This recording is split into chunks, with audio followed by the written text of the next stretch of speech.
Haltech is one of the world's leading aftermarket ECU manufacturers. Founded in 1986, their background lies in fuel injection diagnostic equipment. But they're famous for developing the first PC-based ECU programmable in real time. With their piggyback interceptor, F10X, E6 range, and the class-leading E8 and E11 V2, Haltech has an ECU to suit any application and any budget.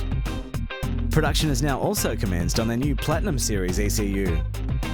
Their ECUs, software and accessories are developed in-house at their Sydney office, and further product development is also done in their US office. Haltech also use motorsport and modified street cars to further develop and test their products through sponsorship and support.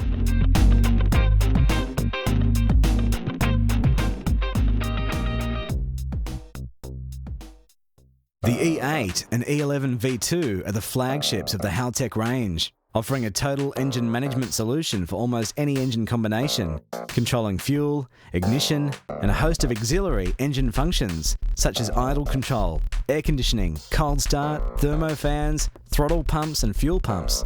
The E8 and E11 use the same hardware and software but differ in the amount of inputs and outputs. The E8 has 8 channels and it's designed for sequential injection control of 2 and 4 cylinder and twin rotor engines. The E11 V2 has 14 channels and it's designed for sequential injection control over anything from 4 up to 12 cylinder and quad rotor engines. Both ECUs use the same advanced but user-friendly HAL1 software and are packed with the same features: 32 by 32 mapping points up to 16,000 RPM and full data logging functions. Both are able to be integrated with almost any factory sensors and electronics, including coil packs and distributors, idle stepper motors, VTEC, along with temperature and pressure sensors and TPS. The E11 V2 can also control variable cam timing in cars such as the Evo 9 and WRX STI. To take advantage of this, Haltech have developed an array of patch looms, which make the Haltech E8 and E11 plug-and-play items. They're available for all Skylines and GTRs from R32 to R34, Silvias S13 through S15, Mitsubishi Lancer Evolution 1 through 9, Subaru WRX and STI, MY94 through MY05, Series 4 through 8 RX7, JZA80 Toyota Supra, and the Mazda MX-5 Miata. The E8 and E11 are also able to control a host of functions required by many performance and racing cars, including anti-lag and launch control, electronic boost control, nitrous control, shift lights and extra tachos, turbo timer, torque converter lockup, extra thermo fans, and electric water and oil pumps, just to name a few.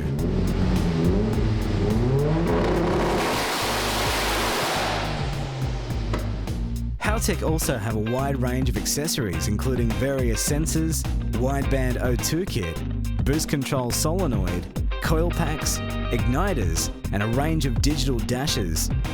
For more in-depth information, you can download the E8 and E11 specification sheets and instruction manuals from the Haltech website, haltech.com.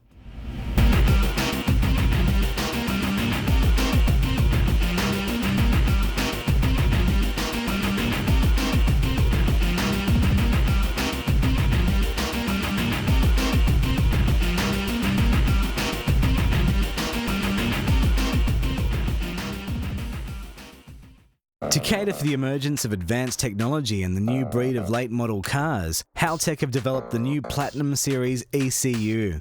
The Platinum is smaller, lighter and faster, with 3 times quicker processing speed. Many new cars use CAN bus systems, which integrate the ECU with a host of other electronics in the car, including stability and traction control, ABS, gearbox, and the electronics in the dash. The Platinum ECU is able to be fully integrated, so the factory computer handles what it needs to, while the Haltech Platinum handles the engine. This means that all of the factory systems and sensors will continue to function normally, as the factory ECU isn't totally removed. The factory CAN bus system also means that Haltech can read all the factory sensors, including NOx sensors.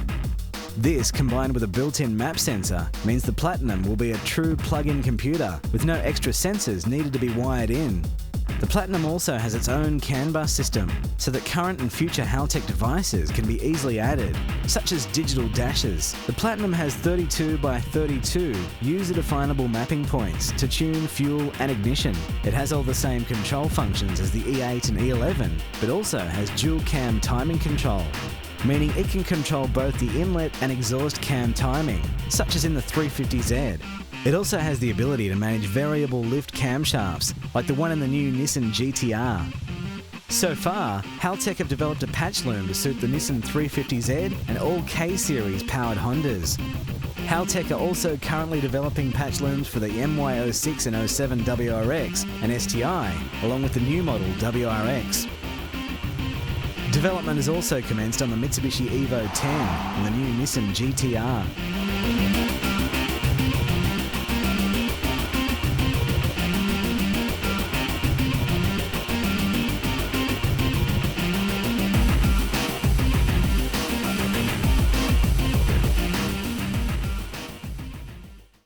Totally new software was developed for the Haltech Platinum Series ECU.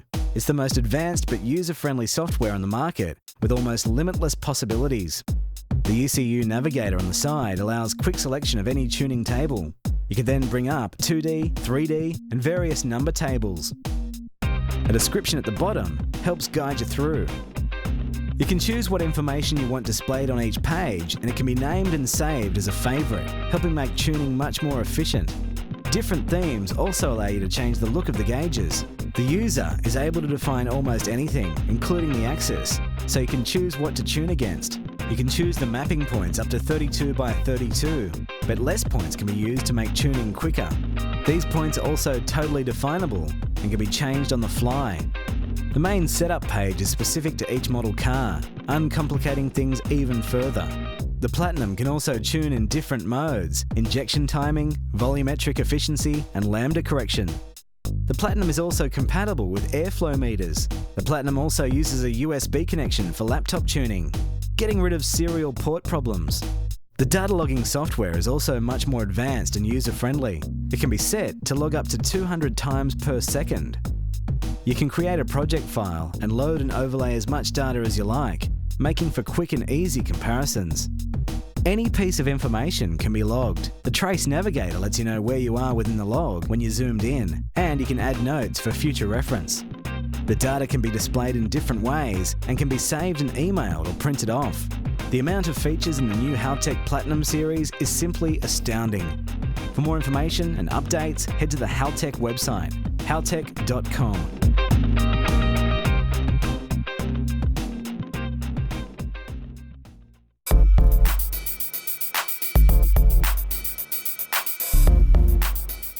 Welcome once again to GCG Turbochargers for another look into the world of turbochargers. We've already looked at a lot of topics, including turbocharger rebuilds, construction and sizes, as well as wastegates and turbo accessories. In this issue, we're going to have a look at how all these parts of the turbo system work together.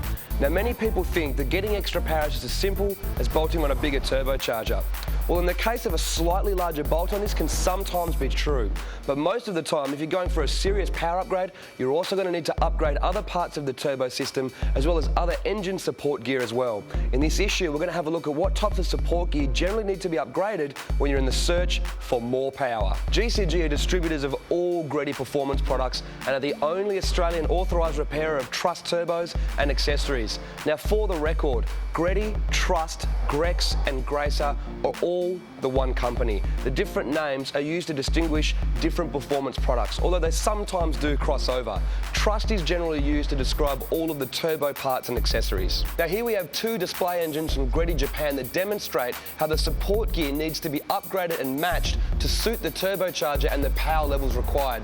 This one's an SR20, while this one's the legendary RB26 out of a GT-R. Now, both are full house, big power engines. Now, Greddy can provide almost every single support part that you need to complete your engine package. Now, Truss provide all of their turbos in kit form to suit popular engines. This RB26 has a twin T67 kit, which is the big daddy of all the twin turbo kits. Now, you can also get a high mount TD05 and TD06 twin turbo kit. And in low mount bolt-on form, you can get a T517 or T518 kit as well. Now you can also get single turbo kits from T78 through to T88, and the biggest is the T88H 38GK, which is rated to over 1100 horsepower. Now with the SR20, you can get turbo kits ranging from the bolt-on T517Z all the way up to this monster T88 34D. Now the most popular turbo kit for SR20s at the moment is the TD06 kit. Now the reason for that is it has heaps of mid-range grunt and response, which is perfect for drifting and circuit, but also has enough top-end stonk to provide up to 350 rear-wheel kilowatts depending on the trim. Now almost all Truss turbo kits are available in different exhaust housing sizes.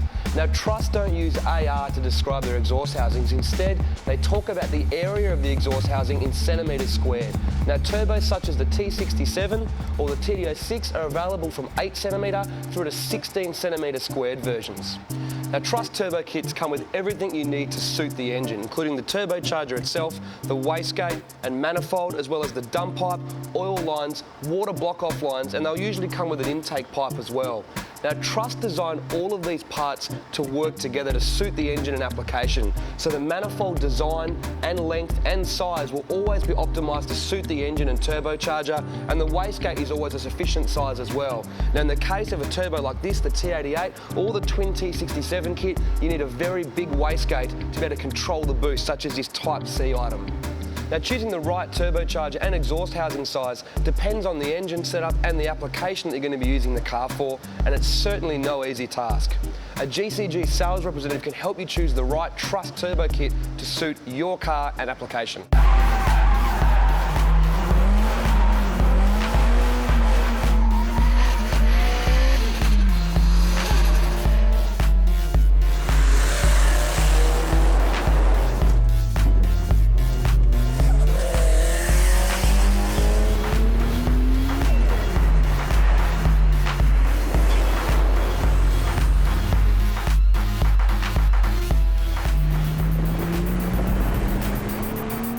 Now when you go to a larger turbocharger, a lot of things change within the engine system. Now check out this SR20. This T88 turbo is massive for a 2-litre engine. Now we know that boost is simply a byproduct of how much air this turbo can pump out versus how much air this engine can use, which is basically its efficiency level. Now when you increase an engine's efficiency level, you're increasing the amount of air that it consumes in a given amount of time. Now this can be done by either increasing its displacement, porting the heads, different camshafts, CCing the combustion chamber, and working on things inside the engine. But that's another topic altogether. Now what we're going to be looking at today is how the support systems of the engine help make the most of a bigger turbocharger. Now obviously a massive turbo like this T88 34D needs efficient airflow, so a larger intake pipe and higher flowing air filter is needed. The intercooler piping also needs to be made to match. Now against popular belief, there is no need to make the pipe from the turbo to the intercooler larger than the actual turbo outlet. If anything, that's a bad thing. Making it bigger reduces airflow velocity and increases lag and the boost threshold, diminishing drivability.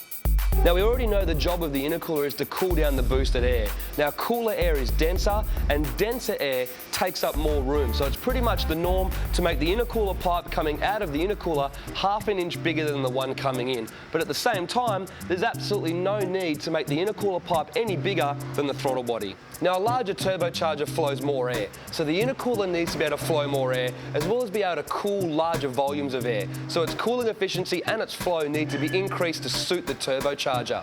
Now Truss make intercoolers to suit pretty much any power level, like this Truss drag intercooler, which is rated to handle well over 1,000 horsepower.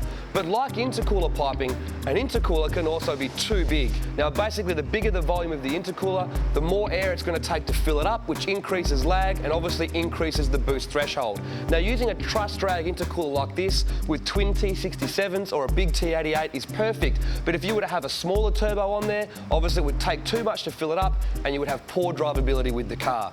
Now Truss pretty much have an intercooler or intercooler kit to suit every type of application or power level, and they've also got kits to suit pretty much every popular Japanese performance car. After the intercooler and piping comes the throttle body and the plenum. Now like the principle of rally cars running restrictors, the throttle body size determines how much power it can support.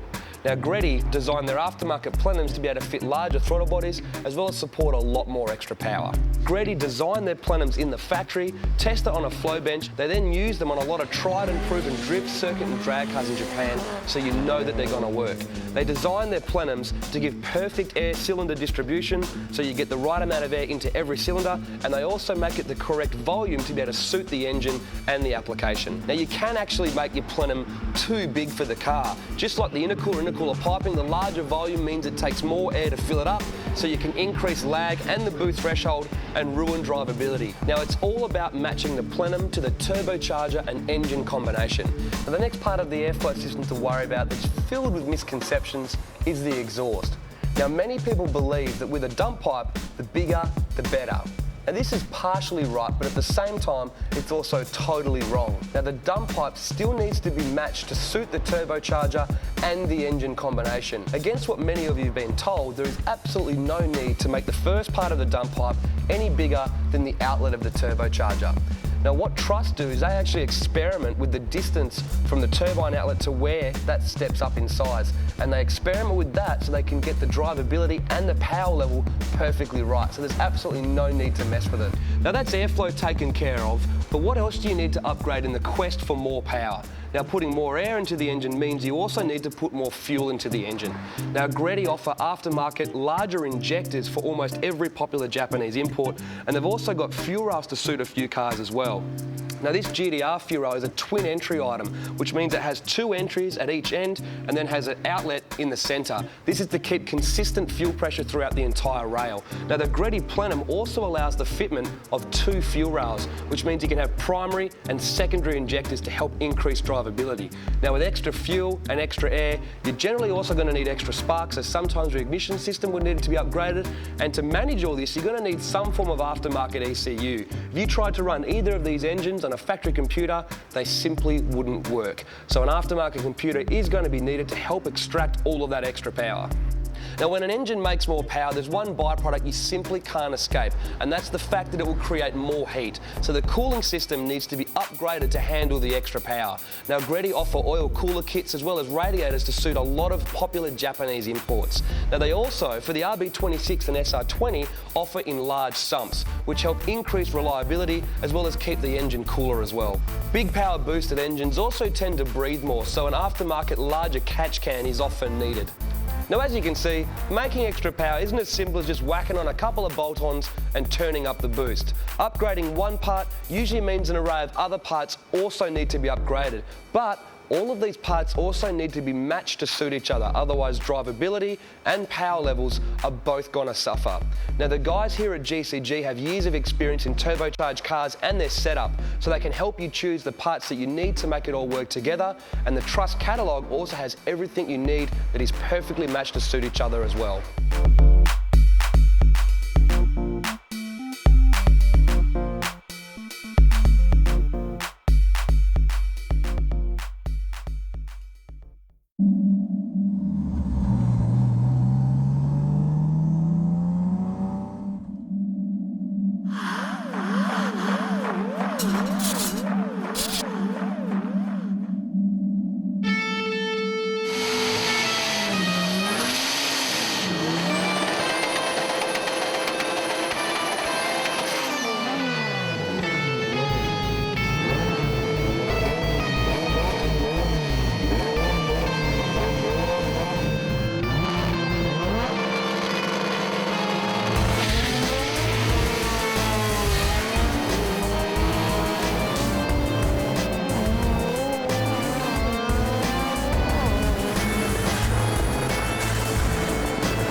Hi guys, welcome back for another issue of Ignition DVD. This time around, it's our SEMA special. That's right, we've got heaps of action from the 2007 SEMA show as well as our USA trip.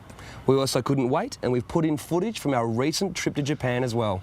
And most importantly, we've got some of the best cars the Australian car scene has to offer.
to kick off this issue, let's start with our cover car, Anthony's hot-looking R32 Skyline. This car's also got the bite to match its bark with a big RB3025 engine setup. And then after that, we check out the 2007 SEMA show. Talk about crazy. Over 2,000 traders and 100,000 industry people from around the world. SEMA is simply the international pinnacle of the modified car scene. And Vegas, it's a whole lot of fun too. Any stories for us? Probably not any I could say to you or say on camera. But don't worry, Vegas during SEMA is a whole lot of fun. It was Halloween too. Ooh, very cool. Only in America is some of the craziest stuff you'll see. Let's check it out. Some cars are built in a flash, pulled off the road and built top to tail in one hit, while others are built up and evolved over time. Anthony's R32 Skyline GTS-T has transformed over the last 4 years from a dead stock non-turbo to one of the most well-known cars in the Sydney car scene. Hi, I'm Anthony, 24 from Sydney. It's my R32 Skyline.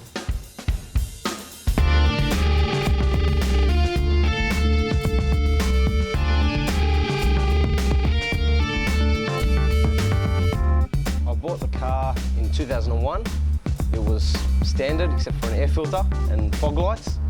Back then, I was new to driving and my parents didn't want me to buy a turbo car. I was living at home and so this came up. I just thought, why not? Before I bought the car, I had a Photoshop R32 and it was similar to a sort of candy red colour, 20-inch AMEs and interior and all that. And I thought that's the look I want to achieve with this car and I'm going to do it, doesn't matter what. MC Racing painted candy red, Master Auto trimmed the interior, and I found a set of wheels in Perth, genuine AMEs, and brought them over, put them on, and that was it. 12 months after he bought the car, it was sideswiped, but Anthony looked at the bright side and fitted genuine GTR guards front and rear, along with GTR side skirts and front bar. The car was then sprayed in House of Colour Candy Apple Red by Brian El Hassan of MC Racing fame back in 2004. Since then, the timeless colour has been upgraded with Crystal Effects graphics by Amanda of Heaven Sent fame, and some tribal graphics from MFX, with Basser from 2Sus Custom Resprays laying down some clear coats. The new look is accentuated by the carbon bonnet, front lip, Ganador mirrors, and the clear indicators. Well, since 2004, a lot changed in the scene. Like, the paintwork was nice. It was different. No one had done that to a Skyline. And then people started doing graphics and marble effects, and we saw the crystal effect. We thought we'd try the crystal effect. No one had done it before. We did the crystal effect, and then we did the graphics. Setting it all off is a set of genuine 20 by 9-inch AME model arts, wrapped in Toyo Proxys 4s. The R33 GTS front and R32 GTR rear calipers were smoothed and chromed, and look a treat.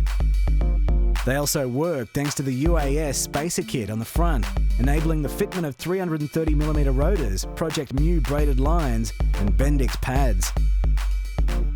Three-piece made by Enki in Japan. They're a genuine Japanese wheel. They're not cheap. They're not going to fall apart, and they're just a good quality wheel. When Anthony first did the exterior, he also had the interior totally overhauled. The R34 GTR front seats and R32 GTR rear seats were retrimmed in bone leather, along with the rest of the interior.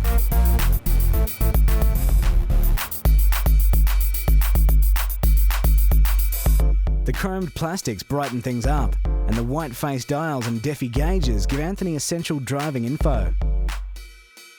A JVC head unit with 7-inch screen leads the Northwest Customs ICE install, with focal 3-way splits and custom door pods showing off the crossover, and a custom enclosure on the parcel shelf holds 4 MB quartz 2 ways. The custom fiberglass boot enclosure holds 4 MTX 12-inch subs, 3 amplifiers, and there's a 15-inch screen in the boot lid. With style, comfort, tunes and braking taken care of, there was only one part left to make the perfect package: a killer engine combo. The motor had a package running gear, RB26 single turbo, ready to go. Come from another car and didn't work out. The motor wasn't what we expected, so we put the old motor back in it, the non-turbo, 2-litre. Left it like that for a while till we worked out what we were going to do. Decided 3-litre would be the way to go with a twin cam head, and then just went from there.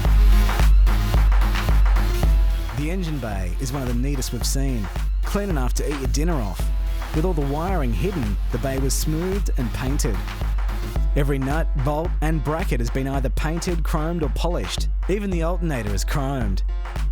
Simply stunning. But hey, don't let its looks fool you. It packs a mean punch. A fully forged RB30 bottom end gives plenty of 3-litre torque and is matched to an RB25 twin cam head for top end flow. The carbon effect cam covers are RB26 items though.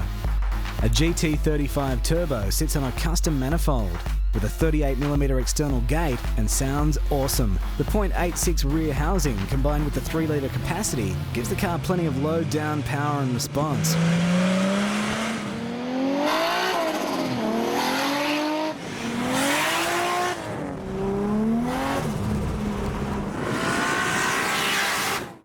A JJR intercooler with custom piping feeds the air to the custom plenum through the Q45 80mm throttle body.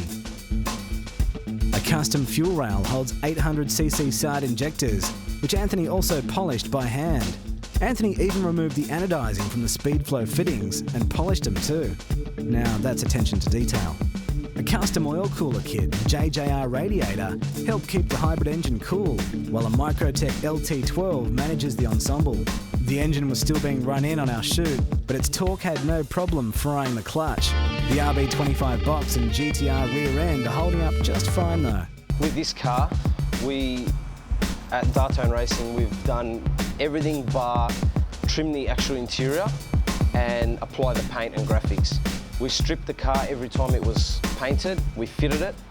We stripped the interior, we fitted the interior, we built the motor. Everything was done in-house.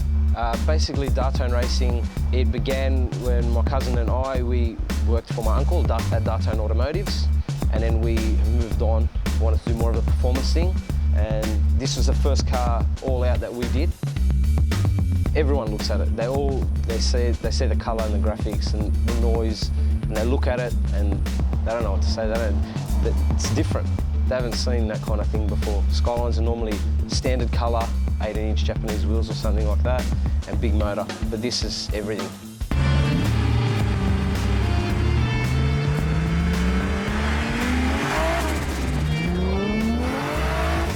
Fitting a multi-plate clutch is on the cards, along with an even bigger turbo. The car will always be a street car.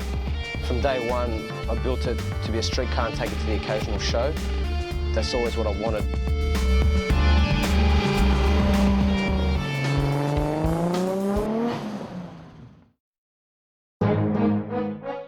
Mainline Dynalog dynos are the world's most advanced chassis dyno. Owned and assembled right here in Australia, they set the standard for 21st century technology and accuracy. They're known as the No Fudge dyno. Mainline Dynalog is the official dyno supplier and operator for the Auto Salon National Power Championship, used for its accuracy, repeatability and consistency. With over 500 logging channels available and advanced software, compiling and analysing data is a breeze. They can also plug in to many leading aftermarket ECUs for further diagnostic and logging options. High-quality deep knurled rollers along with tie-down hoops give unrivaled traction. Real-world testing has seen well over 1,000 horsepower at the wheels. No fuss, no sweat.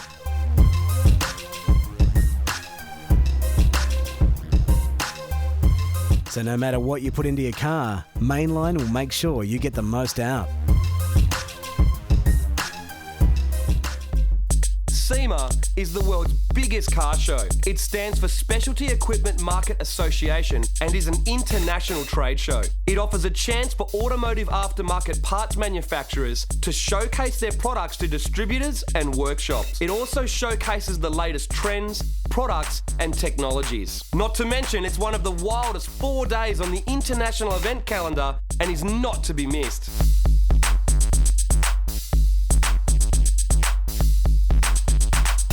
We're back in Las Vegas for SEMA 2007 to check out the latest trends, technologies and products as part of our car scene. So let's get in there and see what's hot. Held in Las Vegas towards the end of each year for 4 days, SEMA is massive, covering over 2 million square feet in 5 halls and an enormous outdoor area. Over 2,000 exhibitors and 100,000 people attend from over 100 countries. It's a great place to do business on an international or domestic level. Some manufacturers use SEMA to launch new products. In the case of Lexus, they used SEMA 2007 to launch their new ISF, along with their new performance product range. Formula D also announced their 2008 schedule, along with details of their new TV shows and international events. 2008 is set to be an exciting year for drifting in America. A bunch of Australian manufacturers were there, showcasing their products to the global market, including Fulcrum Suspension with their Super Pro bushes, Disc Brakes Australia, and SMB exhausts.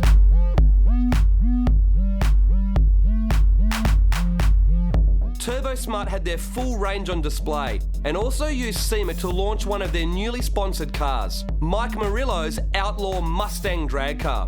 Featuring a 3,000 horsepower twin-turbo V8, it certainly is tough and attracted plenty of attention with its turbos mounted in the boot. Haltech also had their full product lineup on display and also released their new Platinum Series ECU, which is a plug-and-play unit for the 350Z and is currently being developed for further models of cars. We've been coming to the SEMA show now for, I think it's 4 years in a row. We've been here 2 or 3 times before that. We come here to promote our products in the US. We do a good job of that. We've set up an office over here. So we're here to sell. Yeah, so at SEMA this year in 2007, we've launched our new platform of ECUs. It's a brand new ECU for us. We've had it in development for a couple of years now. We've released it as a 350Z only ECU to start with. That's going to expand. We're also releasing a number of other plug-in vehicle-specific ECUs. And then in around 6 months' time, we'll have our generic ECU that's come out. We've got all new software for that. Got our engineers working overtime on that and have been for a couple of years now. So that's being received really well. We've got that on this car behind me, actually, you see, making 1,016 horsepower on the Dyno Dynamics dynamometer at the wheels, so certainly proving itself.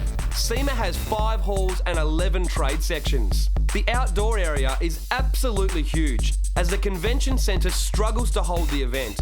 Extra halls are put up, and there is another Traders Alley along with a heap of killer rides.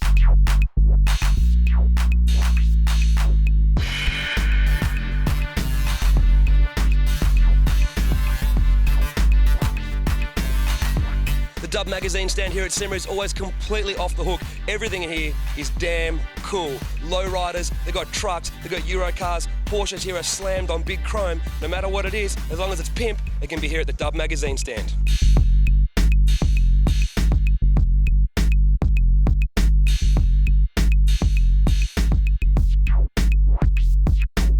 For us, the sections to see are the mobile electronics and technology section, restyling and accessories, racing and performance, and the performance wheel and tyre hall. To get people to your stand, you either need the maddest car, the hottest girls, the coolest celebrity, or a combination of all three. The wheel and tyre hall seems to attract the most amount of all three.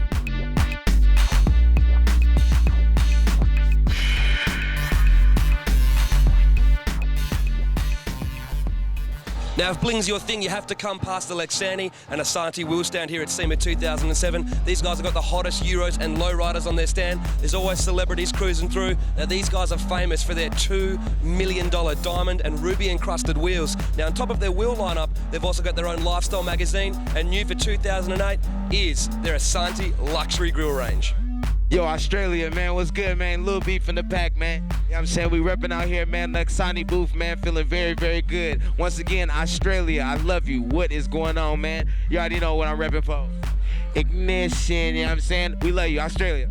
There's plenty of bling and exotic cars are everywhere, sporting luxury and race wheels. Lamborghini, Ferrari, Bentley, Rolls-Royce, Porsche, it's all there.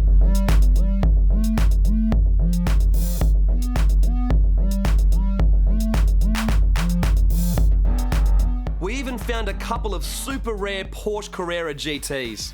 Now this is something you just don't see in Australia. A wheel stand that has an ultra rare multi-million-dollar Carrera GT, a Ferrari 360, a brand new M3 and a Porsche GT3, and all of them have been modified in some way. Kat Von D from TV show LA Inc. was on the Dunlop stand, along with the famous D1 driver Ken Nomura. Hello, this DVD, ignition DVD. Do you eat? There was plenty of other famous drivers around, and we also bumped into Daijiro Inada from Option Magazine. All right, we're here with Ken Gucci on the Toyo stand, one of the drivers in the Formula Drift Series. How you doing, man? Good. How are you? Yeah, not too bad. So how'd this year's season go for yourself? Well, the season it could have been better for us, but I guess we've had some mechanical failures of the car. Man, you must be having a lot of power to be able to turn R1Rs and put out a lot of smoke, man. What sort of power's the car putting out now? On our new car, the new Ford Racing Mustang, we were pushing about 700 horsepower to the wheels. So it was enough to get the R1R spinning, but we had to bump with the pressure. So for the rest of this year, you're going to finish off by, you're going to try out for the D1 All-Stars? You're going to try and head into that as well? Or? Yes, we will definitely be at the D1 All-Stars. You know there's going to be some Australian drivers there this year, don't you? Good. The queue for autographs was often long, especially at the Maguire stand.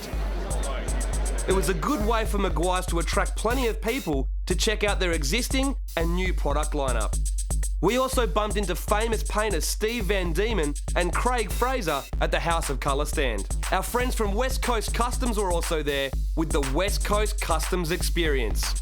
The big part of West Coast Customs Experience is open up classes for hands-on demonstrations. I mean, a lot of people come to SEMA and they stand there and watch people do stuff. This is a way for people to work hands-on with my guys, learning fabrication, learning how to weld, learning how to do upholstery, learning how to do audio and video, learning how to do vinyl wraps. I mean, who would know that you could come to SEMA and get a class working with my guys? Girls are an important part of SEMA. Eye candy helps bring punters to your stand and helps project your image.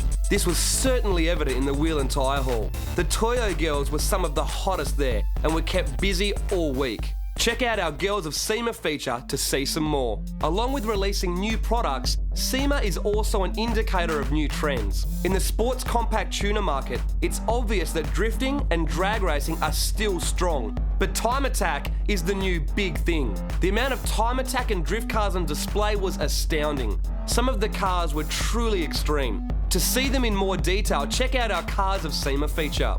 SEMA is also the place to see new products. Big names such as Teen and Gretty had a host of gear and cool cars on display.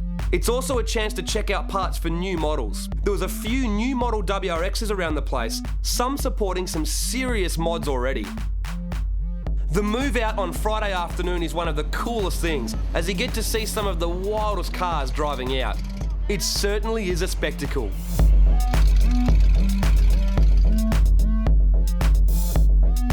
For more information on the SEMA show, head to semashow.com.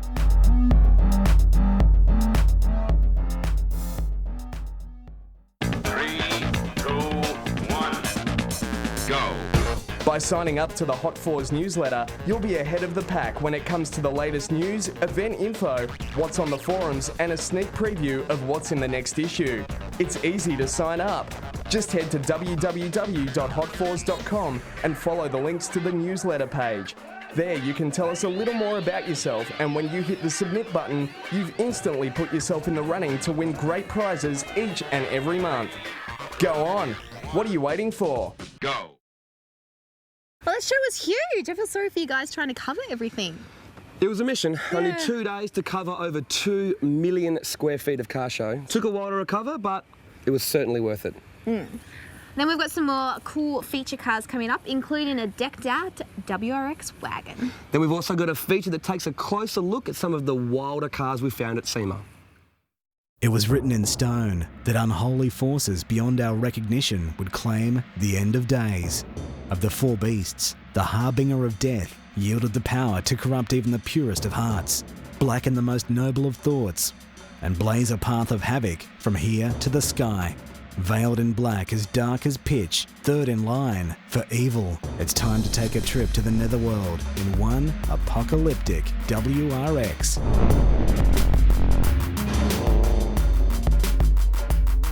Hello, it's me, Joe. I'm from Sydney, I'm 25, and that's my WRX. I've always wanted a wagon for something different. From the outside, this Rexy seems minimalist, but the changes it's undergone are staggering. When I first got the car, it was white, standard, nothing done to it. From that, all it took to give it an ultra-aggressive stance was the right choice of rim and suspension. Easily achieved with a simple setup consisting of a set of 18-inch HP Racing rims wrapped in low-profile rubber and some King springs.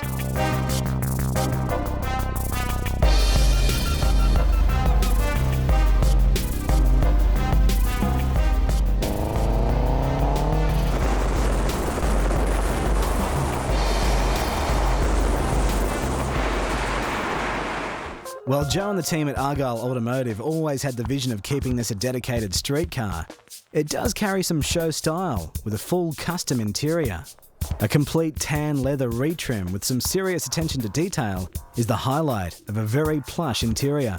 Like everything about the car, nothing is in excess, and the little touches like the custom WRX embroidery in the seats and embossed accents in all the doors. Flush mounted on the dash are 2 Autometer Pro Comp gauges and a custom pod. Pop the hatch and 2 MTX powered subs and amps controlled by a fold-out Pioneer DVD head unit. Highs and mid-range pump out of the 7x10-inch Kenwood speakers and a custom parcel shelf, and Alpine splits front and rear. When you've got a killer system, tidy interior, and tough streets exterior, all that's left is to wind up the boost and unleash some hell.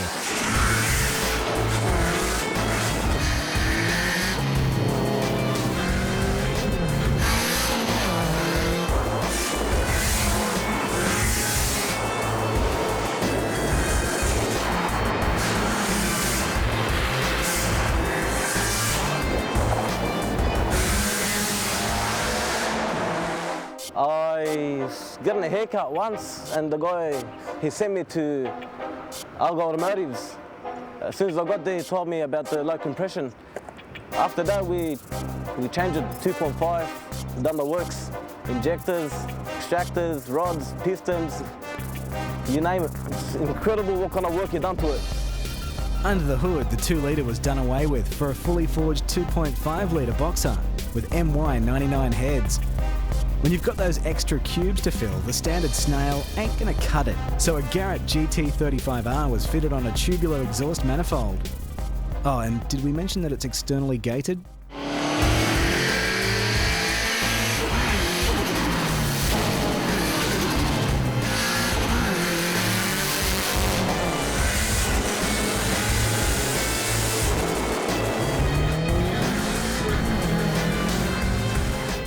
To keep it all running in check, a custom intercooler, exhaust and intake handled the airflow.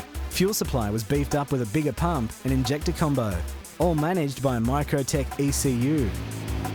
To handle power, the gearbox has been toughened up and a heavy-duty clutch was added. The standard diffs are holding up so far under some pretty extreme conditions. My favourite thing is the G-Force. Donuts, man. I love doing the donuts.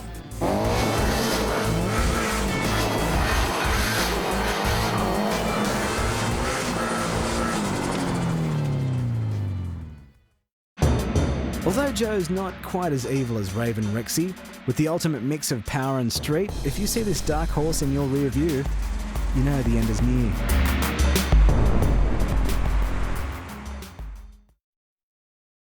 Toyo tyres are a leader in the sports compact car industry. They pride themselves on performance, quality and value. They have a tyre range to suit all car enthusiasts. Toyo are big supporters of the sports compact car scene in Australia. They're the naming rights sponsor of the Sports Compact Drag Racing Series and the Drift Australia Championship Series. Team Toyo was created to help support some of Australia's top race teams and drivers, including Adam Truella and the Slide Effects Drift Team, Corporal Christian Pickering in the CTS 180SX, GT Auto Sound's Mental R34, Denzo the Great, Danny Vahumis from JMS, Australia's only pro-female drifter, Drift Cat, Danny Keneally from ADD Racing, and James Vahumis at D1 Garage. For more information on the Toyo range and dealer locations, head to toyo.com.au. With so many wild cars at SEMA, we thought many of them deserved a closer look. Now I've managed to get you guys a bit of a special treat this year. 24-hour access pass. That means when everyone else is kicked out and gone home, we're allowed to keep cruising around to have a proper look at some of these mental cars here at SEMA.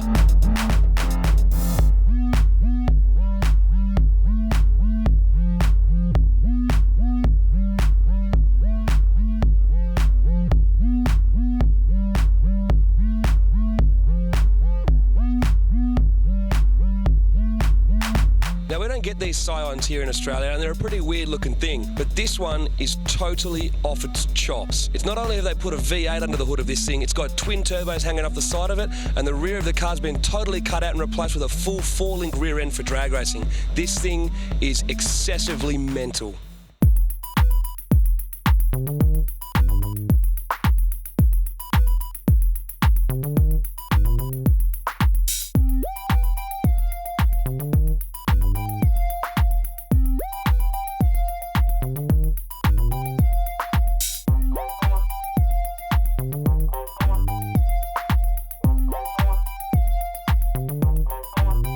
Now, I can't say I ever thought a Honda Jazz was a tough car, but I think some of the Honda Jazz owners in Australia can really take a leaf out of this guy's book. This car is well and truly right off the scale. It's been fully seam welded, has a full weld-in roll cage in this thing. The back floor is gone, replaced by a mega fuel system, 2 nitrous bottles. It's got inboard coilovers, monster brakes, work wheels, carbon fibre trunk, carbon fibre bonnet at the back, and the engine, what do you expect? Nothing more than direct port nitrous injection and a Garrett GT35R turbo strapped to the side of it. This is as fully built as any time attack car you'll ever find.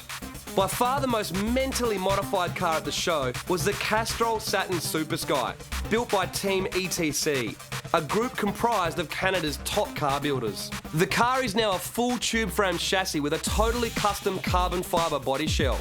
Not much satin remains, and the goal of creating a supercar look certainly has been achieved. Supercar handling comes from custom suspension arms and STD coilovers, along with monster 15-inch Bayer brakes with 6-piston calipers all round. Around those brakes are 20 by 10-inch rims up front and a mammoth 22 by 11-inch items at the rear. The supercar interior was custom made from scratch and is a work of art. Twin intercoolers sit in the side ducts and the engine bay is totally immaculate. Supercar power levels come from a Chevy LS1 V8 with a ProCharger supercharger strapped to the side.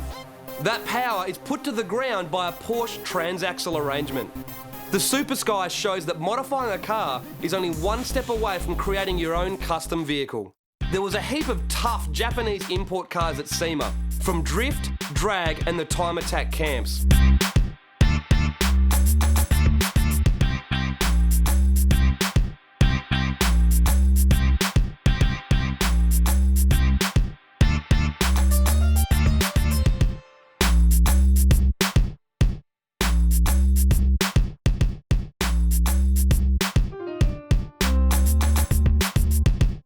Now mates at D-Sport Magazine have an absolutely mental Evo 8 Lancer on their stand. How does over 1,000 horsepower at all 4 wheels sound and a 9.4 second pass down the quarter? Let's take a closer look. Still 2 litres in capacity, but packing a mega tough engine, Paul Nelson's Evo pumps out 1,014 horsepower at the wheels, thanks to a GT42R turbo running methanol. A weapon of a car. This is the AEM 350Z drift car that was driven by the winner of the 2007 Formula D Championship, Tanner Faust. It wasn't the only drift car to make it to SEMA. The JIC S15 made it and still looks the goods. Ken Yamura's Blitz R34 was also on display, as was this hot S14 on the Koenig wheel stand. Tough JDM styling is still definitely the in thing here in America, and this Saborn stand has some of the toughest looking imports here at the show. Let's take a closer look, as there's one for everybody. The 350Z was covered in raw carbon fibre, including the wide body kit. Anything not carbon was painted matte black, even the rims. Monster brakes and a bright interior finished it off to perfection. This baby blue RX-7 wasn't childish by any means. Tough wide body kit, fixed headlights and deep dish rims with the perfect amount of offset. The S2000 had a carbon fibre hardtop, doors and bonnet, along with vented wide body guards, Volk rims and Project new brakes. The Evo Lancer had a heap of carbon showing, and the Volk rims were filled with massive Brembos. The WRX sported a wicked satin paint job and a heap of carbon parts. And like its teammates, sported massive brakes inside Volk rims. Every car on the Saborn stand had nothing but JDM goodness. I'm on the Australian-owned APS stand, and they've got one of the toughest time attack cars here at SEMA, this WRX, which is totally off its head in every single way. We should be seeing this thing at a time attack event real soon. And with the amount of work that's done to it, we're expecting some pretty big things. This gold S2000 on the Toyo stand looked the goods, but I think we've seen this colour scheme somewhere before. Hiding in one of the hallways was this Psycho FD RX-7. The guys from 2JZSwap.com had shoehorned in a 1JZ GTE 2.5 litre 6-cylinder turbo. Love it or hate it, the idea is sound and the car is tough. This wide-body V35 was also hiding away in a corner, sporting a turbo conversion and a host of tasty mods. But how's this for over the top? The World Racing 200SX never ceases to amaze.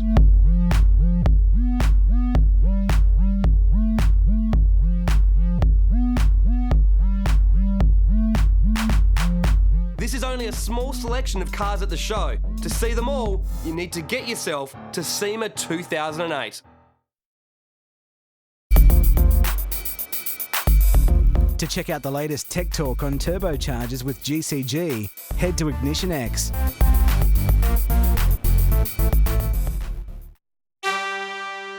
Many people in the car scene claim to have built their car to be something different, but not many people can say their car is truly unique, that there is nothing like it.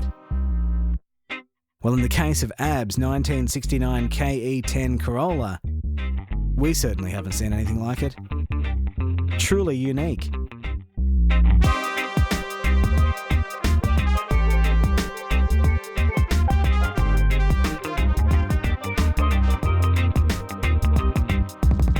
Hi, my name is Abs. This is my KE10 Corolla. It's my baby. I've originally owned the car for 5 years, but to get it to this stage here, probably 3.5 years, which has been real, you've had the sleepless nights. Why is the first question? To be different. You don't see much of these around anymore. They're real scarce as well, the KE10. I think that's the only reason. My brother originally owned it. The car used to be red, then it turned into the shimmer effect. As soon as I got my hands on it, I knew exactly what I wanted to do. We found the car cruising around the Summernats and we had to jump in for a ride.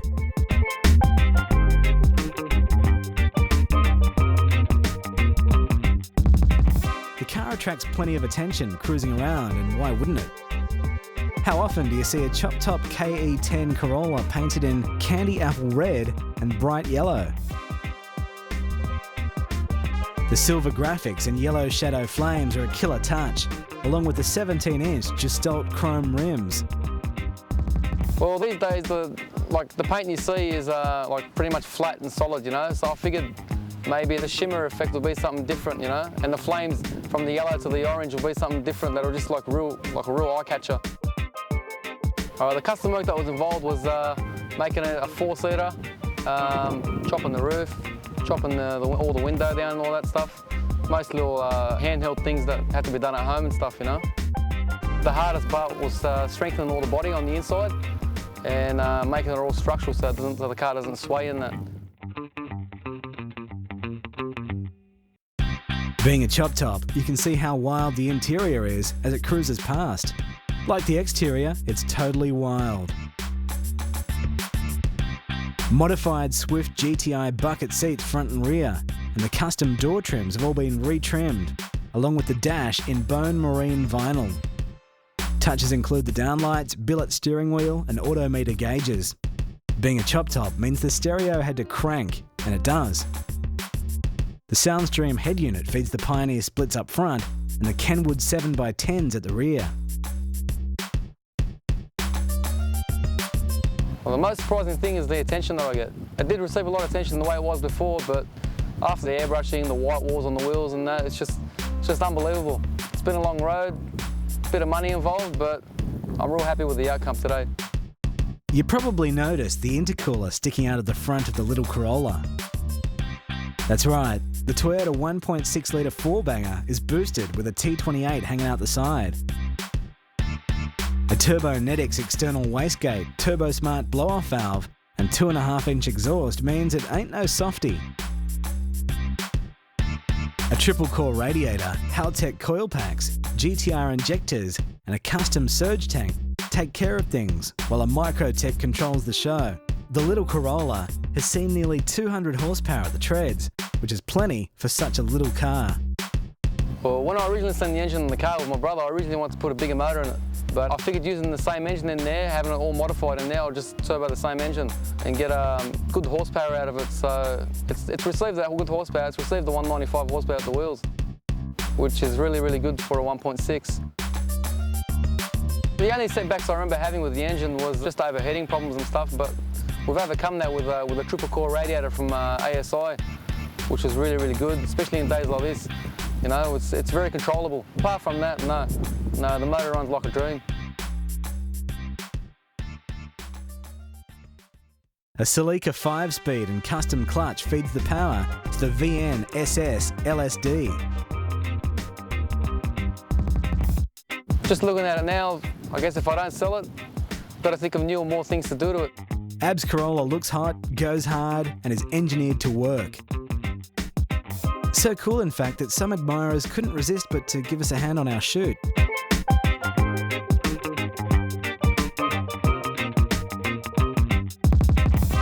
A perfect example of old school cool mixed with new school mods to make a killer and unique ride.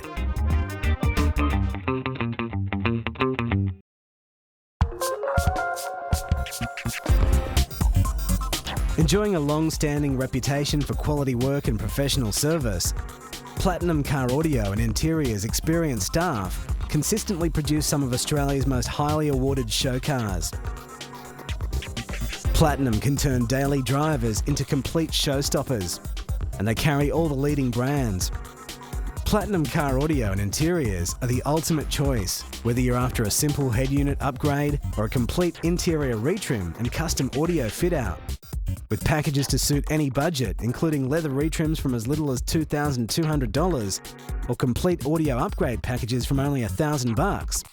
To find out more, visit platinumcai.com.au.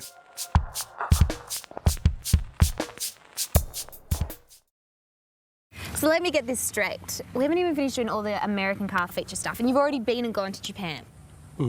What's your point? Well...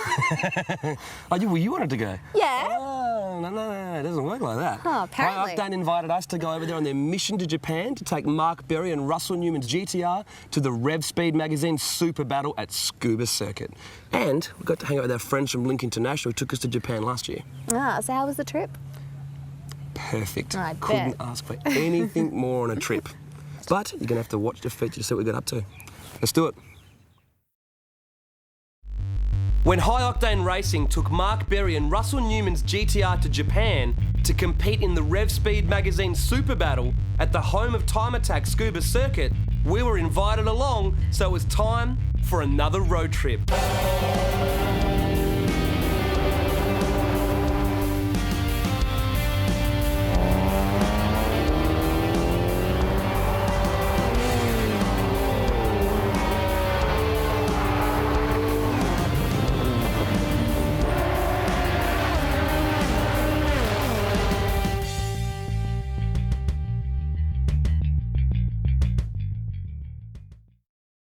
After the 9-hour flight with Ian from High Octane, we headed to Tokyo to meet up with the guys from Link International, who are the distributors of Nismo Performance products and motor oil in Australia.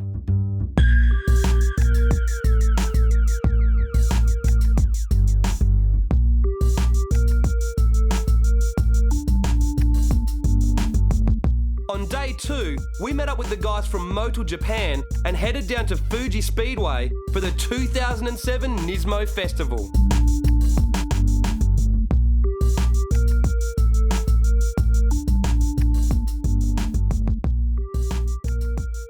We're here at Fuji Speedway for the 2007 Nismo Festival. The doors have just been opened. There are people running down here. Why? This is very special. It's the launch of the new Nissan GTR. Check these people out. These are the keenest Nissan fans in the world. I don't know what they're running for, but I want to go find out. Let's go. Our Access All Areas passes allowed us to get some amazing footage of the best Nissan race cars from today and yesteryear.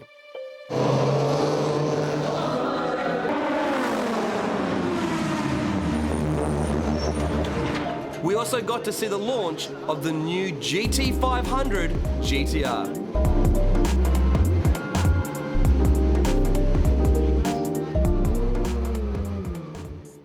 On day 2, we headed to Ginza in downtown Tokyo to find a Nissan showroom with the new GTR on display.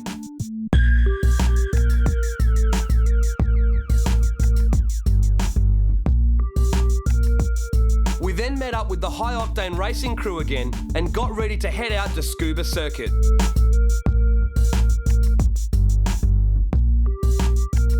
We headed to the track to unload the car before taking it to a local workshop, KBC Competition, to dyno tune the car for local weather conditions. You'll be shocked with the results. We then drove the car back to Scuba Circuit.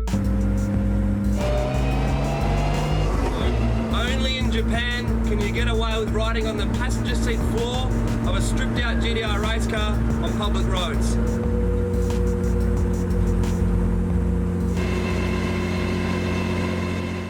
It was open practice day and we got to check out the track and see some pretty crazy machines.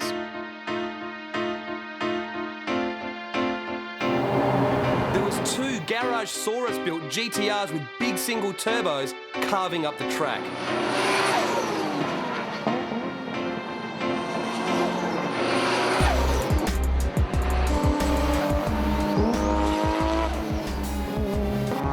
Day 2 of our scuba attempt was the first chance for the High Octane Racing GTR to hit the track for a practice.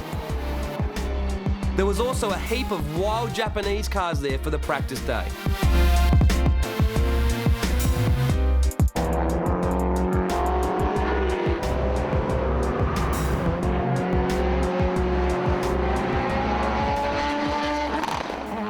Day 3 was the big day. The RevSpeed magazine Super Battle. Well, it's day 3. It's 5:20 in the morning. We have to be there at 6 a.m. for the driver's briefing, and the boys decided to start the day with a nice motivational and nutritional breakfast here at McDonald's. You're the only person wearing shorts in all of Japan at the moment. All of Japan, yes. I think that's one thing I forgot to tell me is how cold it was going to be over here. No more paparazzi! No more paparazzi! 4 cars from England and the High Octane Racing GTR meant there was a huge international presence. The M-Speed GTR was the star attraction along with the Cyber Evo and the Pan Speed RX-7. You can see the High Octane Racing GTR in action and see how it went in our 3-part feature next issue, and we also have a full feature on the RevSpeed magazine Super Battle.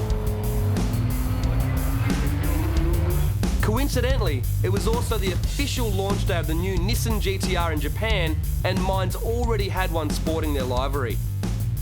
Check out the GTR feature to see it in action. Our Japan trip certainly was one to remember. Stay tuned for all the features. You can also find more information on the High Octane Racing GTR at timeattackgtr.com.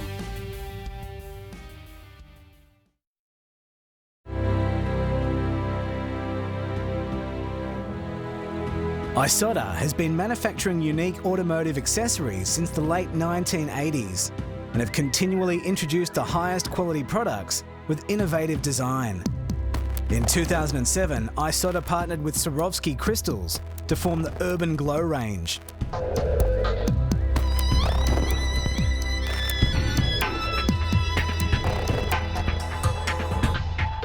First,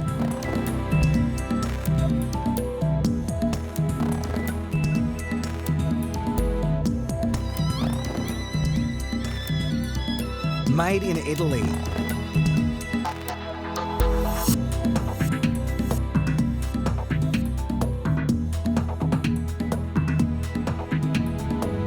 The elegance of pure, clean Swarovski crystals.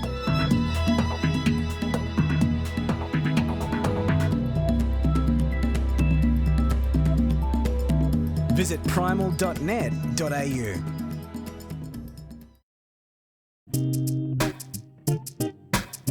We've looked at the cars of SEMA, but we can't overlook the eye candy. This feature is dedicated to the finer of the species.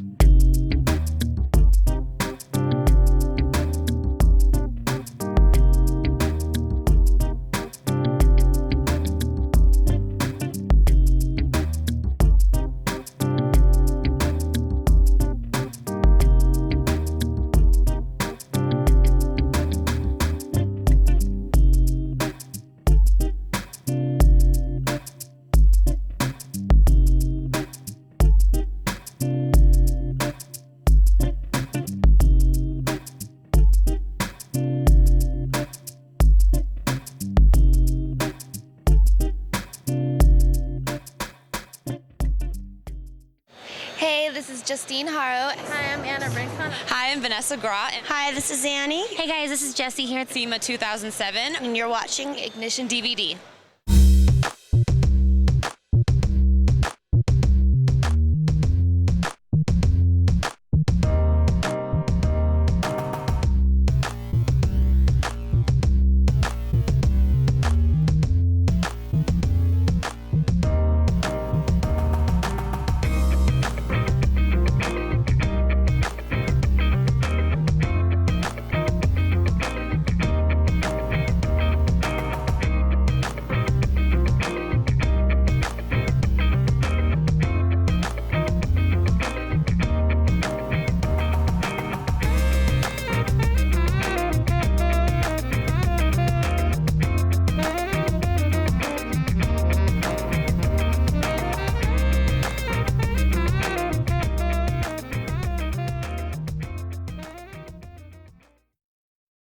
When you hit the web, www.hot4s.com is the place to be. Sit down, log in, and hang on, because the Hot 4s website is full on. Where else can you read your favourite articles, watch awesome videos, download top quality images, and hang out with a ton of like-minded car fanatics? There's info about upcoming events, the latest news, regularly updated feature cars and girls, a forum packed full of info, and our latest edition, Respect, a place where your ride gets featured for everyone to see. You can also subscribe to the magazine or sign up to receive the Hot 4s newsletter, which puts you in the running to win awesome prizes. The Hot 4s website is like a 20B turbo drag car. If you look away, you'll miss out.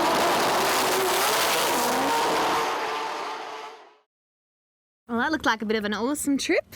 Unbelievable is certainly one word you could use. Seeing the new GTR, and one of the first people in Australia to do so, and going to the spiritual home of Time Attack, Scuba Circuit, is just something you don't forget in a hurry. What about those SEMA girls? Will you forget them? No comment? Huh. Now it's time to check out one of the wildest cars on the show car circuit at the moment. That's right, the boys at Exquisite Customs certainly don't do things by halves. And this Honda Odyssey just goes to show that sometimes you just need to get a little bit crazy. And then it's time for this issue's drifting fix. That's right, we've got a little bonus feature for you all, the finals of the Toyo Drift Australia Championship Series held at Oran Park. And what a way it was to end the season. Yeah.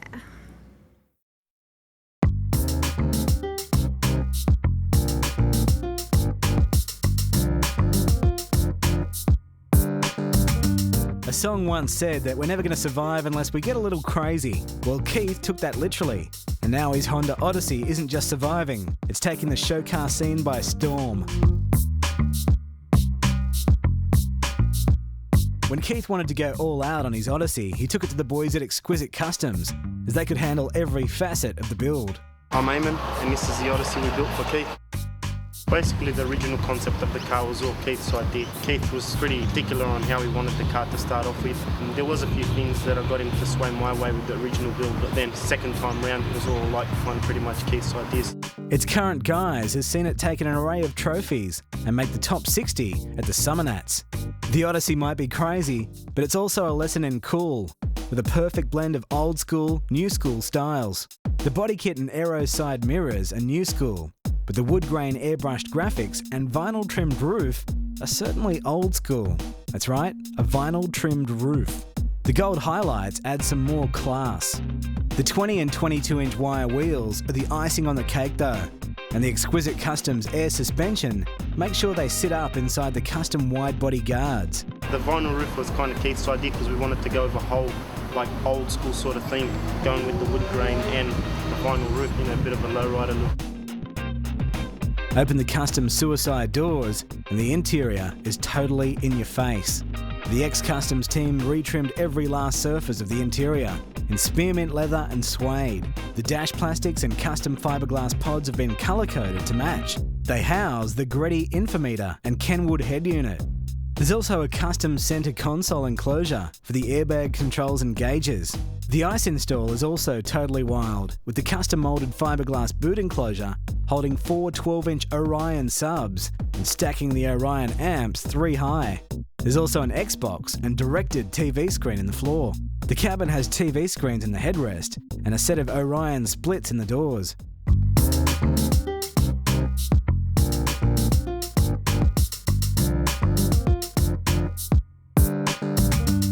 every show that it's been in, it's done well at. At Auto Salon, it kept winning Best Trim.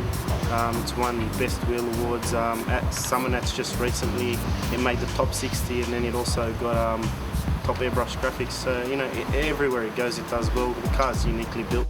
Just in case you weren't freaked out enough, the Exquisite guys also fitted a custom Garrett turbo kit. The custom manifold, intake pipe, 3-inch exhaust and intercooler kit help it breathe, while the bigger injectors and Haltech Interceptor make it work. It's not designed for huge numbers, but a bit of extra boosted power never goes astray. Possibilities are endless. It all comes down to where you want to stop. So yeah, in terms of can it go further, of course it can go further. Do we want to take it further? Probably not, but it's all up to Keith at the end of the day. It's pretty much at the stage where he originally wanted it to be.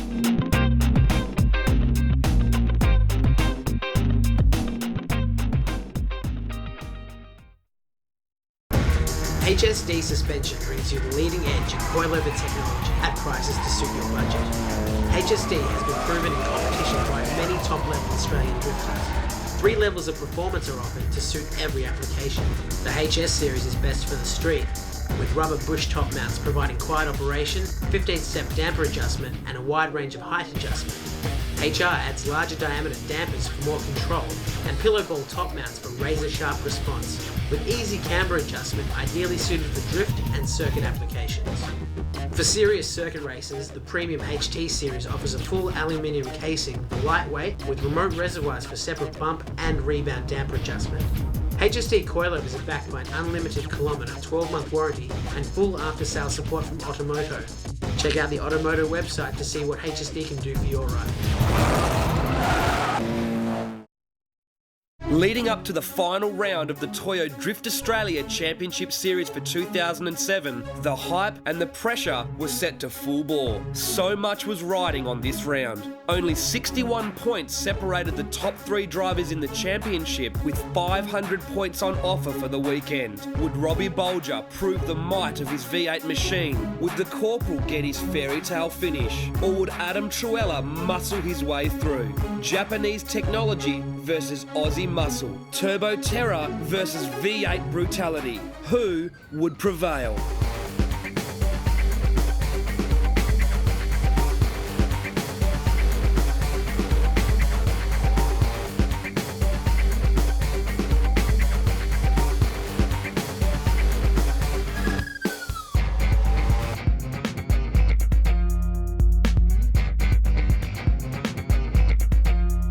We're at Oran Park for the grand final of the 2007 Toyo Drift Australia Championship Series, and you're about to see an epic battle unfold.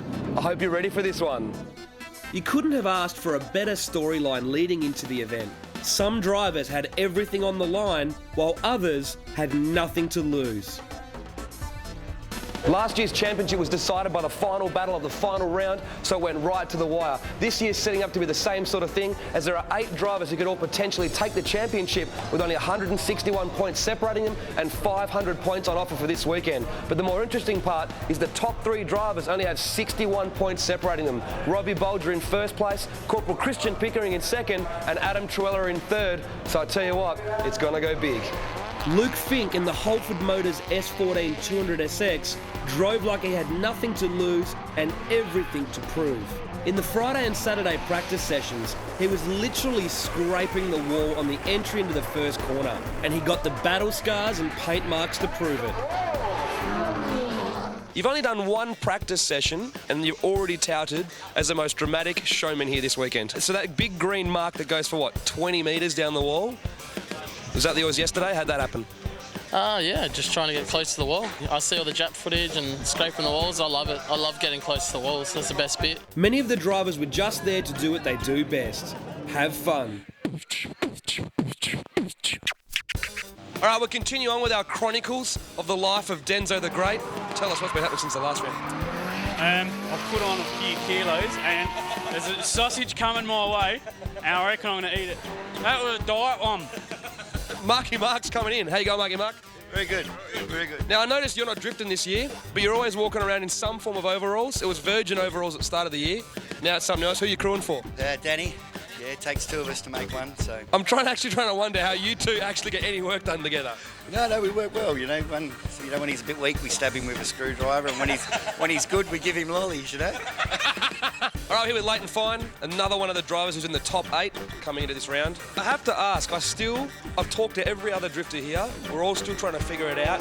How do you do what you do in this car with only 200 kilowatts at the wheels? It helps. I think you learn a lot of driving skill in a car with no power, and it teaches you how to, rather than just power slide, use the weight of the car and all that sort of stuff. For some drivers, the pressure was on just a little bit more. All right, we're here with the Corporal, Christian Pickering. I can tell by that grin on your face you're feeling mixed emotions. Tell me, is the pressure on? Pressure's always on. To come in second place to Bolger, the pressure's on from everyone that's a fan of a Jap car. Exactly. So there's only 61 points between you, Truella and Bolger. Do you think it'll come down to a battle between one of you guys? Hopefully not. Hopefully Bolger gets knocked out early, because if we're in the final together and I beat him, he still wins the series. Third place, 60 points to Bolger. I heard you absolutely demolished the clutch in it. Oh, yeah, she fried. Man, you better ring Toyota, get some more tyres, man, because you were doing a set of tyres in what, 2 laps, 3 laps? 3 laps max, and 3 laps and they're gone. I don't know what I'm going to do if I get a rerun. All right, we're here with Robbie Bolger, a man that looks very relaxed considering you're leading the championship. Mate, it's anybody's championship. It's like just because I'm 50 points in front doesn't mean I've got it in the bag yet. That's right. So you've been watching the other guys out there. Who do you think's the toughest competition's going to be this weekend? Mate, in practice and qualifying, it doesn't really matter because battles are completely different. The person who qualifies, it's easy to get knocked out in the top 32. It's been shown heaps. I got knocked out in the top 16 this year. It's not impossible to get knocked out early. Now, I heard a little rumour you might be taking one of your cars to the States to compete against some of the Japs and Americans. Yeah, we're definitely taking a car to America. I've been talking to Reese Millen because I've probably got a deal in America next year to drive one in America full time. I don't know, drifting's awesome. It's come a long, long way. Will it get much bigger? Nobody knows. To get bigger, the sport, more people have to find out about it. It's a close community at the moment of people that's into it. So the drama with the whole thing, unless new people come into the sport, will die. Many drivers took advantage of the practice day that Oran Park held on the Friday and started learning the track.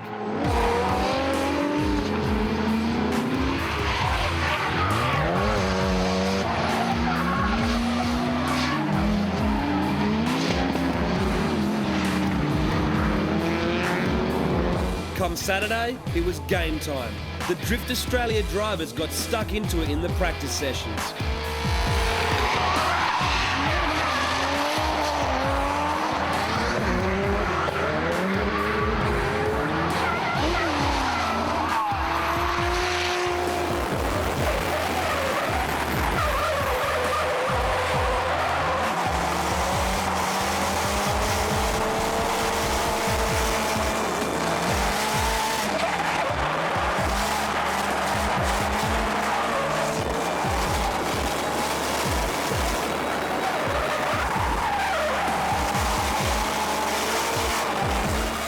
Saturday also saw the qualifying and battles for the Super Drift. Anthony Hectic Billick qualified in first place and made it all the way to the finals. Rob Arbolino was knocked out in the top 8, but his 5th place finish for the weekend was more than enough to secure his Super Drift Championship Series win for 2007. Trent White, the owner of Mercury Motorsport, drove his animal 500 rear-wheel horsepower R32 Skyline to 3rd place. Not bad, considering he's only been competitively drifting for less than 12 months. Billick went up against South Australian Joel McKeris, but a split intercooler hose ruined his chances of a happy ending. Joel and Trent still celebrated in style.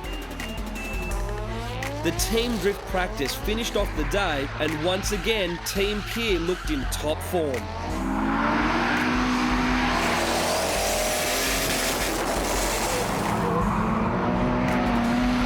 Team Pierre drove faultlessly, proving once again why they are simply the best drift team in Australia. Their runs were awesome to watch, and the onboard footage shows just how close they get with almost perfect emulation. Coming into Sunday, the DA teams were primed and ready for action after plenty of drama. The Monkhouse family spent all of Friday night and Saturday putting a new engine in Jack Monkhouse's 180SX, and it paid off as he was back on track in time for practice and qualifying. The Slight Effects crew had to rebuild Adam Truella's clutch in only a couple of hours after 600 rear-wheel horsepower demolished the previous one. Darren Appleton also suffered some problems and ended up behind the wheel of Ben Ellis's 1JZ powered S13 again. So you got hydraulic lifters and you broke a rocker up. Yeah, I don't think we did it today. I think we did it at Sandown because it just limiter abuse on the tandem donuts, just bah, bah, bah, bah, bah, bah, you know. And I heard that the boys said it was noisy, tappity when I went out before. So yeah, I'm hoping it was from Sandown and not today. At least it's not a too overly difficult fix. No, it's not, particularly when you've got someone else to do it. That's right. See, it's the drifter's way, isn't it? Well, exactly. Qualifying kicked off bright and early, and the crowd certainly weren't disappointed, as we saw some of the highest qualifying scores of the year.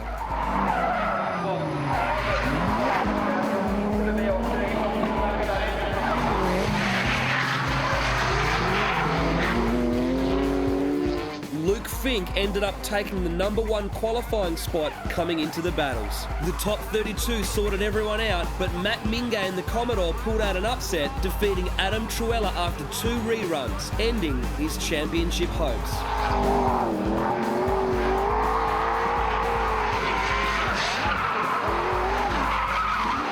Team Willworks had to go head-to-head in the first round, with Lyndon Reynolds knocking out Tom Monkhouse. Disaster also struck after Christian DeGostin came unstuck and heavily damaged the VIP Pet Foods VE Commodore. Robbie said he would be rebuilding the entire shell over the off-season. The drivers could feel the squeeze even more in the top 16. Luke Fink collected Fernando Whirl hard on the entry into turn 1, sending glass and fiberglass everywhere. The contact knocked out Fink and sent Fergalicious through to the top 8. Bolger knocked out Leighton Fine, and Josh James was on fire in his newly acquired bright red 200SX, knocking out Darren Afro Appleton. The car sports a TD06 and is an ex-D1 street legal car from Japan. Like in Queensland, the Corporal had to go a rerun against Kudar El Huli in the V8 Sylvia, but this time the Corporal came out on top.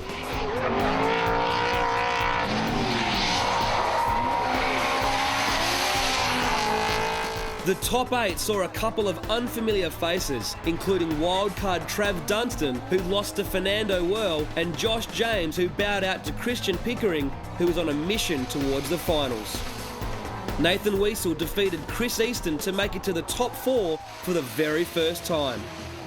For Christian Pickering and Robbie Bolger, the pressure was on as they came into the top 4. How they performed here would determine the championship. Robbie faced Fernando for a rematch of Queensland, and once again, Fernando came out on top, meaning Fergalicious would go to the finals for the second time in a row. This gave the Corporal a shot at the title after he defeated Nathan Wiesel. The battle for third saw Robbie Bolger come out on top, but would it be enough? The Corporal and Fergalicious then headed out for the battle to end all battles.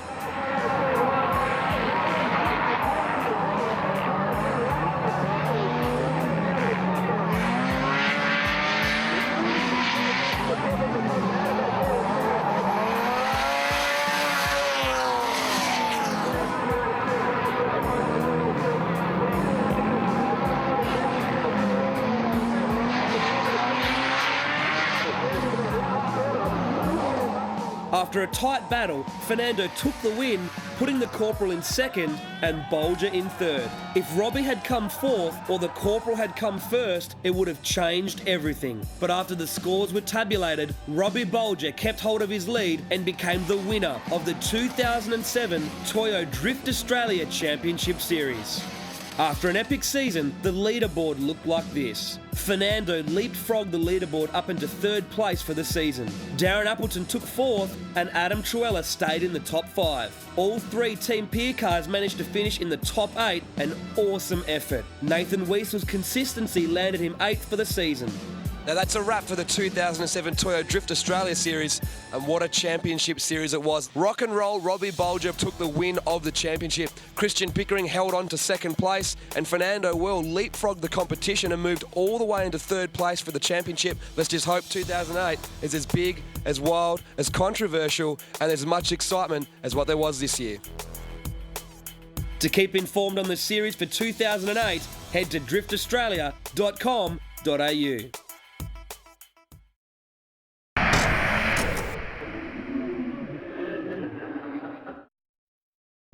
The Mazda Series 6 RX-7 is the car that never seems to get old. No matter how many modified ones hit the scene, they always turn heads and they always look hot. A true crowd pleaser. Hi, I'm Vince. I'm 27 years old. I'm from Sydney, and this is my Pleasing RX-7. I've had about 4 rotaries in the past. Started off with an old Datsun 1600. Started from that, and from then I love rotaries. Then I had a Series 5, another Series 6, and this is the best Series 6. All my past rotaries wear the Pleasing plates. Well, I always liked RX-7s. I got the right money for the right car, and I sold it, and then I sort of regretted selling it, so I've done another one. Vince's RX-7 doesn't rely on any body kits or add-ons. The car's been completely shaved and lets the House of Colour Candy Violet paint do the talking. Backed up by the 20-inch cruise wheels with colour-matched centres. It really is that simple to make an RX-7 look good. I love the way they sit, put big wheels, lower them. They've got a great shape, and they're fast. The colour's what I love about the car, and the noise and the performance, it just goes. A full-blown sex-spec RX-7 needs the quintessential full leather retrim. Vince opted for a spearmint colour to be different from the usual tan, white or bone interiors. There are also autometer gauges, downlights and a chrome gear knob.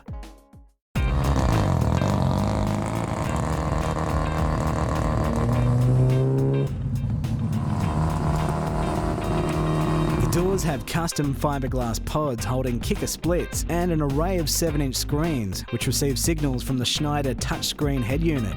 Pop the hatch and check out the monumental boot install by Northwest Customs. The moulded sub-box holds the massive 15-inch Kicker Solo Barrack subwoofers which are powered by a Kicker monoblock amp each. That is some serious head-thumping bass. The car was built as a nice street car, a fast street car, nice and loud. I always thought about having a drag car, but there's too much money involved, so I thought I'd build a quick street car, single turbo to make the power, and yeah. It's impossible to own an RX-7 with a stock engine. They simply beg for more power, and a BST, or big single turbo, seems to be the way to go these days. A Rotomaster-built Bridgeport 13B has no problem spinning the Garrett T66 turbo, while the Turbo Smart external gate vents the excess gases that don't pass through the 3-inch exhaust system. 1000cc injectors quench the rotor's insatiable thirst, and an alloy radiator and intercooler keep it cool. A Microtech seems to be the rotary's choice for ECUs. On pump gas, the car has seen an easy 400 horsepower, while on C16, that figure jumps to over 500 horsepower. Well, when you drive along the street, you pull up at a set of lights and you get people up going like this, winding their windows up, people giving you the good old thumbs, people telling you to give it a hit, all sorts of things. But yeah, no, it's good. You can take it anywhere and everyone always looks, comes up to you, asks you about the car, so it's good.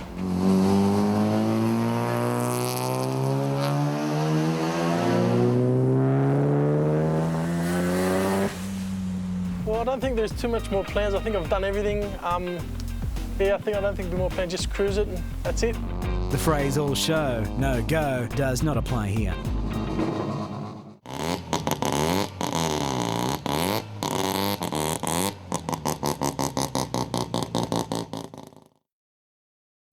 For a full rundown on Haltech ECUs and their new Platinum series, head to the product review section at Ignition X.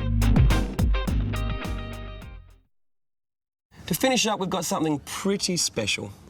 While we're over in Japan, we got to see the new Nissan GT-R in the flesh. Ooh, what was it like? Amazing. Yeah. Seeing the car in the flesh crushed any doubts we may have had about it.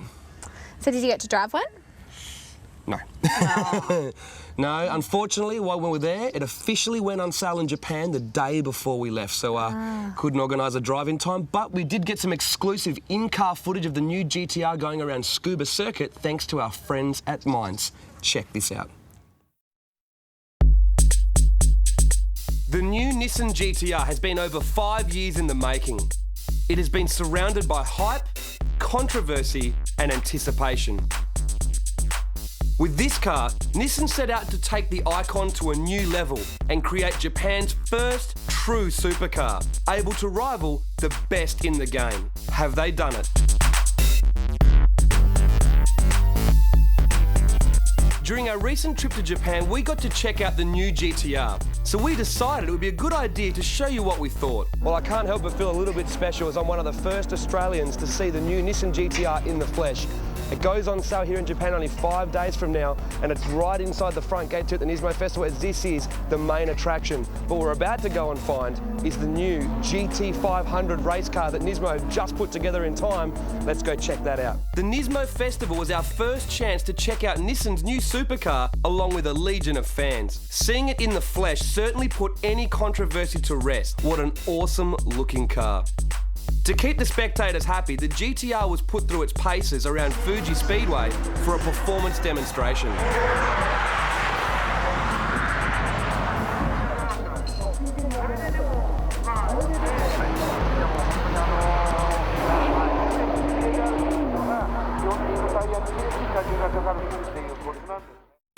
Every model of GTR has gone on to success in the racing world. The R32 GTR in the Group A days, and the R33 and R34 GTR in the GT500 class of Japanese touring cars. Well, the Nismo Festival was the perfect place to reveal to the public the prototype of the 2008 Nismo GT500 GTR. We were lucky enough to get prime position for this monumental occasion. The car then put on some demonstration laps before being put on display with the other race cars.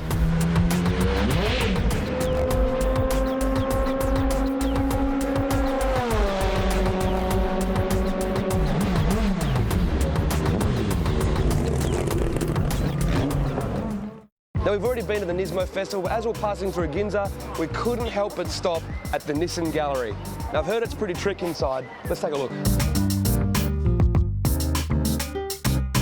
Now, I have to admit, being a fan of the 32 through to 34 GTR, I'm pretty used to the two-door tough coupe styling of the old model GTRs, and I was a little bit nervous when I saw some of the artist and prototype concepts of the new GTR, but after seeing it in the flesh and watching it go around Fuji Raceway, I have to say it is one very hot and tough looking car.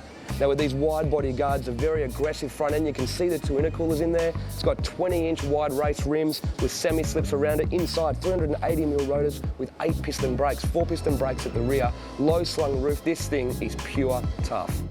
The new GTR is a masterpiece in engineering. Its incredibly sculpted exterior not only looks great, it's also incredibly aerodynamic, with a drag coefficient of 0.27. The stovetop lights help retain the GTR legacy. Now, with the new GTR, Nissan wanted to build a car that could rival the Porsche Turbo at less than half the price. Now, they've already done that with the styling on the outside as well as the performance and the mechanicals, but with the interior, they had to make sure it was up to scratch. They've definitely lifted their game with the new GTR.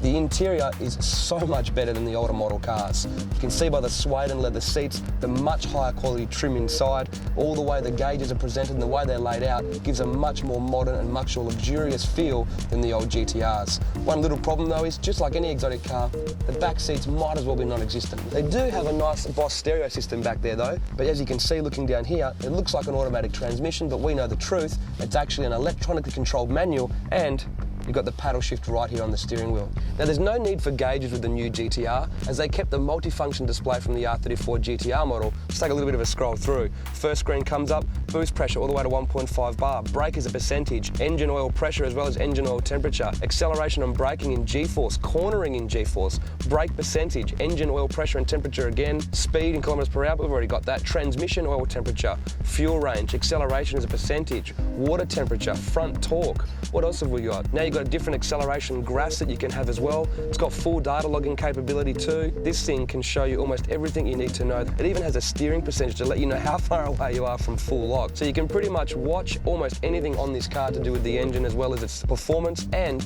you can log it as well. Now under here is what a lot of us have been wanting to see. So let's open up the hood, check it out. Under the hood lies a 3.8 litre twin turbocharged V6 making 353 kilowatts and 588 newton meters of torque. But like the GTRs before it, many people say the figure is an understatement. The engine is state-of-the-art with plasma-coated cylinders inside an alloy block and variable inlet cam timing. Twin IHI turbochargers run independently with twin intercoolers, blow-off valves and plenums. The drivetrain was totally redeveloped but is still electronically controlled all-wheel drive called a Tessa ETS. The new GTR utilises a transaxle setup with the dual clutch, 6-speed gearbox, transfer case and 1.51 mechanical LSD all built into one unit. This helps give almost perfect 52-48 weight distribution. It can be driven in full auto mode or switched to manual control, giving lightning rapid 0.2-second gear changes through the paddle shifts. It also has traction control and vehicle stability control, which can be turned off. Independent testing has seen 0 to 100 come up in as little as 3.5 seconds and the quarter mile in 11.6 seconds, and a top speed of over 300 kilometres per hour.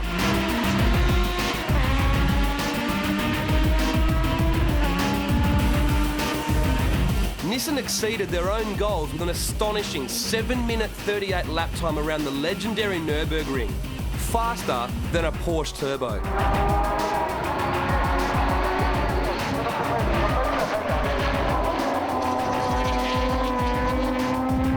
We wanted to witness this performance firsthand, outside of Nissan control. And at the recent Rev Speed magazine Super Battle at Scuba Circuit, we struck pay dirt. Minds didn't waste any time doing some testing on the new GTR. It may have been stick it up like a Minds-tuned car, but as the GTR was only officially on sale that day, the car was still totally standard. We were lucky to get this exclusive footage and see what the new GTR can really do.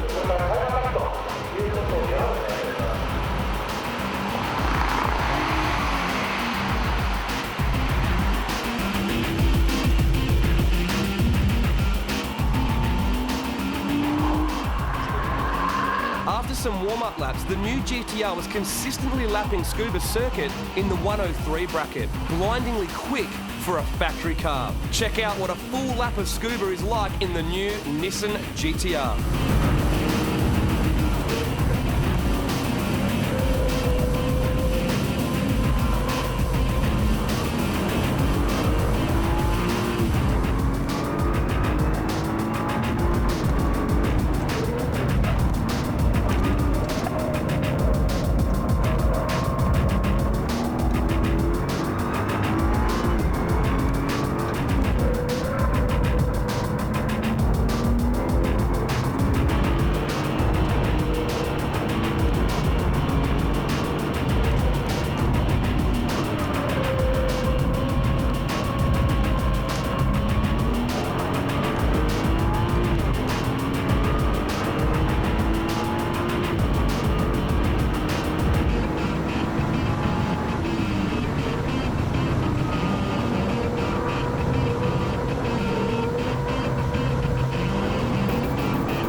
If this is how the GTR performs from factory, we can't wait to see how it performs with various levels of tune. 3,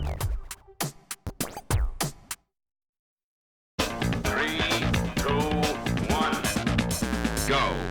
Right now, when you purchase a 10-issue subscription to Hot 4s magazine for only $89.50, you'll also receive a 5-issue subscription to High Performance Imports worth $49.75 absolutely free.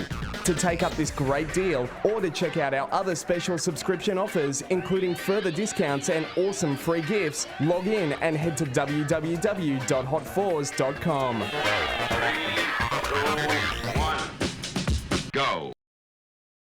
Well, you're right, that was a pretty cool car, but I have no idea how you managed to get the camera inside it. Well, on this one, I had a little bit of help. Yeah, so I've got to say thank you to Chica from Motul and Nismo Australia, because she can speak Japanese, so it just made things a little bit easier. But we've just had news. Our friends at Howtech have a brand new Nissan GTR on the way to Australia right now, a year before they're even due to come out. So, as soon as it arrives, we're going to get to drive it and there'll be a full product review coming. Oh, and do I get to drive it this time? We'll see. Well, I think so. And don't forget to head to the Ignition X section to check out the latest project cars, tech features and product reviews. See you guys next time. See you later.